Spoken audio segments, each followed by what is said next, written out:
BJP ఇండిపెండెంట్గా పనిచేస్తుంది అని మనం చూసాం జేపీ నడ్డా వ్యాఖ్యల్ని. సో వీటికి ఆర్ఎస్ఎస్ ఏ రకమైనటువంటి స్పందన ఇస్తుందంటారు? ఇప్పుడు సైద్ధాంతిక అవగాహన ఆర్ఎస్ఎస్ ఇస్తుందండి, రాజకీయ అవగాహన బీజేపీ నిర్ణయించుకుంటుంది. కాబట్టి ఇప్పుడు నడ్డా అన్నది కరెక్టే, వాళ్ళు ఇండిపెండెంట్గా పొలిటికల్ పార్టీకి ఇండిపెండెంట్గా పనిచేస్తున్నారు. కానీ కీలకమైనటువంటి అంశాలకు వచ్చినప్పుడు ఖచ్చితంగా ఆర్ఎస్ఎస్ అడ్వైజ్ ఇప్పుడు ప్రధానమంత్రిని సబ్స్టిట్యూట్ చేయాలి, ఖచ్చితంగా ఆర్ఎస్ఎస్ జోక్యం చేసుకుంటుంది. ఏదైనా ముఖ్యమంత్రి నాన్ ఆర్ఎస్ఎస్ మనుషులు కలబోత ఉంటారు బీజేపీ పార్టీలో ఉన్నప్పుడు ఎవరికి ప్రిఫరెన్స్ ఇవ్వాలి, దీర్ఘకాల ప్రయోజనం ఏంటి, స్వల్పకాలిక ప్రయోజనం ఏంటి, ఇవన్నీ ఆలోచించి అడ్వైజ్ చేస్తుంది. యా, అయితే ప్రధాని మోడీ ఇప్పుడు మోహన్ భగవత్ ఇద్దరి మధ్య చర్చలు ఏంటి, రాబోయే రోజుల్లో రానున్నటువంటి పార్లమెంట్ ఎన్నికల వ్యూహంగానే వీళ్ళిద్దరి భేటీ జరగబోతోంది అనేటువంటి వార్తలు కూడా ఉన్నాయి. పార్లమెంట్ ఎన్నికలు జమిలీ ఎన్నికల్లో భాగం అండి. అసలు జమిలీ అనేది మళ్ళీ ఒక రివైవ్ కాన్సెప్ట్ కదా, ఎప్పుడు 69లో మానేసింది, మళ్ళీ ఇప్పుడు ఆ కాన్సెప్ట్ తీసుకొస్తున్నారు. కాబట్టి దాన్ని అమలు చేసే క్రమంలో దేశంలో ప్రజల యాక్సెప్టెన్స్ లేకపోతే మళ్ళీ ఆ బ్యాక్ ఫైర్ అవకాశం ఉంది. కాబట్టి ప్రజల యాక్సెప్టెన్స్ కావాలనేది, ప్రజలకు యాక్సెప్టెన్స్ ఎట్టా మనం సంపాదించాలని చూస్తారు. ఇప్పుడు రాష్ట్ర అసెంబ్లీలో వర్షంబడి గెలుచుకుంటూ వస్తారు. అదొకటి వాళ్ళు చేస్తున్నటువంటి పని. రేపు జాతీయ స్థాయిలో కూడా పార్లమెంట్ ఎలక్షన్స్ పోయినప్పుడు మరి మిగతా మిత్రపక్షాలను కూడా యాక్సెప్టెన్స్ తీసుకోవాల్సిన అవసరం ఉంది. ఎందుకంటే ఇవాళ సింగిల్ పార్టీగా మెజారిటీ లేదు బీజేపీకి, 240 సీట్లు సొంత సీట్లు వచ్చినాయి. కాబట్టి మిగతా friendly parties, NDA partners acceptance కూడా తీసుకోవాలి. తీరా అనౌన్స్ చేసినాక డిఫరెన్స్ వస్తే పేలవంగా ఉంటుంది. కాబట్టి అవి కూడా చర్చించే అవకాశం ఉంది. తర్వాత ఏ టైంలో పెట్టాలనేది చర్చించే అవకాశం కూడా ఉంది. ఒకవేళ అది కూడా ఏజెండాకి వస్తే, అంటే ఏ టైంలో పెడితే అడ్వాంటేజ్ అనేది కూడా చర్చించేటువంటి అవకాశం ఉంది. తర్వాత ప్రతిపక్షాలు అనుమానించేది ఏమిటంటే జమిలీ ఎన్నికల తర్వాత ఇది అధ్యక్ష తరహా పాలన తీసుకోవటానికే ఇది ఒక పాత్, కాబట్టి అది కరెక్ట్ కాదని చెప్పేసి, సరే దాని మీద మళ్ళీ జమిలీ ఎన్నికల మీద అడ్వాంటేజ్ డిసడ్వాంటేజ్ మనం రోజు డిబేట్ చేస్తున్నాం. ఆ డిబేట్ కాకుండా అట్లా కాకుండా ప్రజల యొక్క యాక్సెప్టెన్స్ ఎట్లా తీసుకోవాలి, ఏ వాక్ ఆఫ్ లైఫ్లో దాన్ని ఇన్వాల్వ్ చేయాలి అనేటువంటిది ఖచ్చితంగా చర్చిస్తారు. అట్లాగే డీలిమిటేషన్, మరి జరగబోయే ఎలక్షన్లో 27, 28 జమిలీకి పోతే మరి ఈ లోపు డీలిమిటేషన్ చేయాల్సి వస్తే డీలిమిటేషన్స్ సౌత్ రాష్ట్రాలు ఇవాళ వ్యతిరేకిస్తారు. ఎందుకు వ్యతిరేకిస్తున్నాయి అంటే మా సీట్లు తగ్గుతాయి, సౌత్ ఇండియా ప్రాధాన్యత పోద్ది. మరి అఖండ భారత్ ఆలోచించే బీజేపీ సౌత్ ఇండియాని వదులుకొని ఆలోచించదు కదా. కాబట్టి ఖచ్చితంగా ఆ డీలిమిటేషన్కి ఇంకేదైనా ఈక్వేషన్ కనిపెడతారా? కొన్ని ప్రతిపక్షాలు, ఉదాహరణకు బీఆర్ఎస్ వాళ్ళు రాష్ట్ర బడ్జెట్, రాష్ట్ర జీడిపి కాంట్రిబ్యూషన్ బట్టి విభజించాలంటున్నారు. కొంతమంది జనాభా, కొంతమంది ఓటర్లు, లేదా అసలు ఏ రాష్ట్రానికి ఆ రాష్ట్రాలే, ఒక రాష్ట్రంలో ఏ నిష్పత్తులు పెరిగితే ఇంకో రాష్ట్రంలో అదే నిష్పత్తులు పెరగాలి అని రకరకాల వాదనలు చేస్తున్నారు. కాబట్టి ఈ కూడా చర్చకు వచ్చే అవకాశం ఉంది. అయితే వీరిద్దరి భేటీ ద్వారా ఇటు బీజేపీ క్యాడర్ కావచ్చు, ఇటు ప్రజలకు కావచ్చు, ఏ రకమైనటువంటి సందేశం ఇవ్వాలనుకుంటున్నారు మోడీ? ఒకటండి, దేశ ప్రజలకు కాకుండా ముందు బీజేపీ శ్రేణులకు, తర్వాత హిందూ ఆర్గనైజేషన్ శ్రేణులకు సుప్రీం ఆఫ్ ది ఆర్ఎస్ఎస్ అనేటువంటిది ఇండికేషన్ పంపుతారు. ప్రధానమంత్రి సందర్శించడం అంటే అదే ఇండికేషన్ కదా.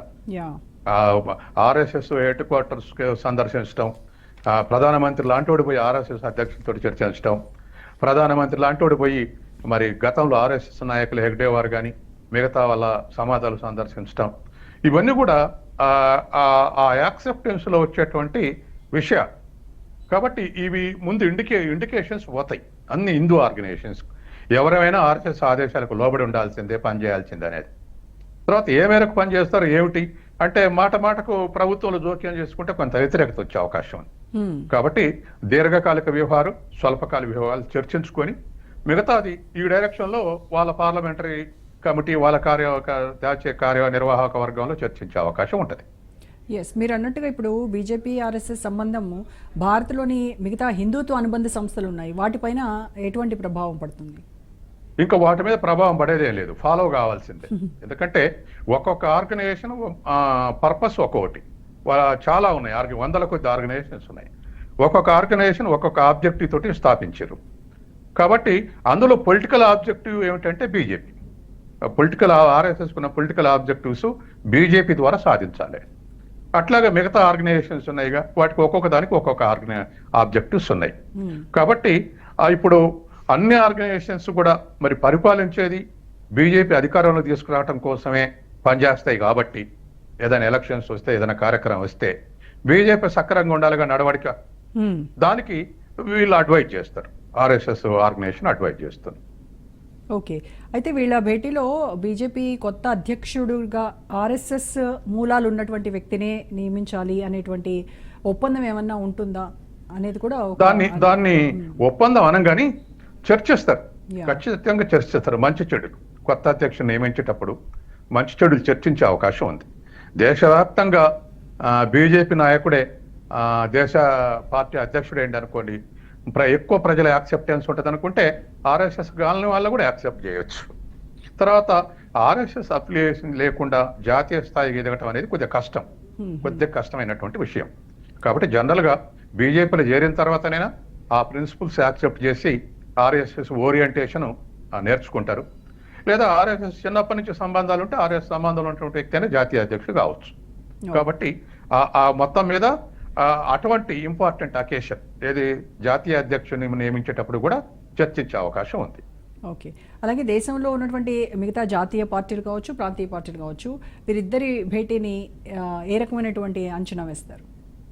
ఇప్పుడు ఖచ్చితంగా అండి, ఇప్పుడు కాంగ్రెస్లో నెహ్రూ కల్టుని వ్యతిరేకిస్తారు. ఏది ఆర్ఎస్ఎస్ అంటే ఆ నెహ్రూ కల్టుని దెబ్బ కొడితే కాంగ్రెస్ని దెబ్బ కొట్టవచ్చు అనేది. కాబట్టి నెహ్రూ ఫ్యామిలీని టార్గెట్ చేసి ఎప్పటి నుంచో నేషనల్ హెరాల్డ్ పత్రిక కానీ చెప్పే వరకు ఇప్పుడు ఉన్నటువంటి రాహుల్ గాంధీ వరకు వాళ్ళ ఆ ఆస్పెక్ట్లో వాళ్ళ పని వాళ్ళు చేస్తున్నారు.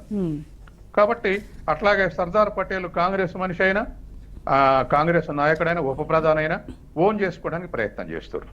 ఇవన్నీ వాళ్ళ వ్యూహంలో బాగా అది చర్చించి వాళ్ళ వ్యూహంలో భాగాలు ఖరారు చేసుకుంటారు. యా, అంటే దశల వారీగా ఆర్ఎస్ఎస్ ప్రస్థానాన్ని చూస్తే ఏ రకంగా చెప్పుకోవచ్చు అంటారు? అంటే ఆర్ఎస్ఎస్ ముందు సేవా సంస్థగా ప్రారంభించారండి. సరే, దాన్ని వ్యతిరేకించే వాళ్లకు దీనికి ఫాసిస్ట్ ఆలోచనలు ఉన్నాయి. హెగ్డే వారు కానీ మిగతా వాళ్ళు కానీ హిట్లర్ ఫిలాసఫీ నుంచి, ముస్సోలిని ఫిలాసఫీ నుంచి ఇన్స్పైర్ అయ్యారని చెప్పి మనం చాలా లిటరేచర్ ఉంది. అట్లా అనుకునే వాళ్ళు ఉన్నారు. కానీ ఇది ఒక సేవా సంస్థ, వాలంటీర్ ఆర్గనైజేషన్. దేశవ్యాప్తంగా ఏ కష్టాలు వచ్చినా, ఏ నష్టాలు వచ్చినా వాలంటీర్లుగా పనిచేస్తారు, చేస్తూనే ఉన్నారు. వాళ్ళకైతే చేస్తూ కూడా వాళ్ళ పొలిటికల్ ఆబ్జెక్టివ్స్ వాళ్ళు పనిచేస్తారు. అదేమో వాలంటీర్ ఆర్గనైజ్ చేసి ఏదో సేవలు చేసి ఇంట్లో కూర్చోరు. దానికి ఒక పొలిటికల్ ఆబ్జెక్టివిటీ కూడా ఉంది. చేసిన సంస్థ సేవల్ని మెటీరియలైజ్ చేసుకుంటారు.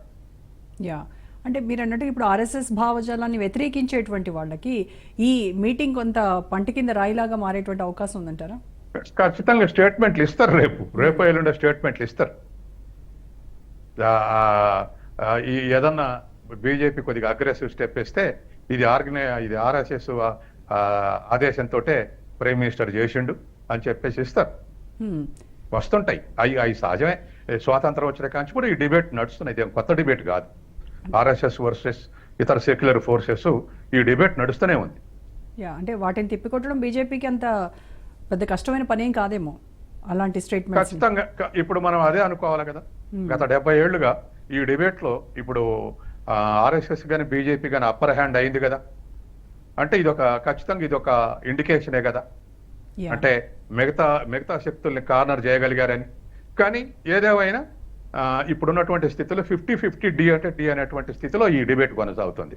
ఉదాహరణకు పొలిటికల్ గా చూస్తే 240 సీట్లు బీజేపీ దాని ఫ్రెండ్లీ పార్టీకి వస్తే అవతల కూడా 200-250 సీట్లు వచ్చాయిగా. అంటే ఏకోన్ముఖ యాక్సెప్టెన్స్ అప్పుడే వచ్చింది అనుకో. ఎవరి కృషి వాళ్ళు చేస్తున్నారు.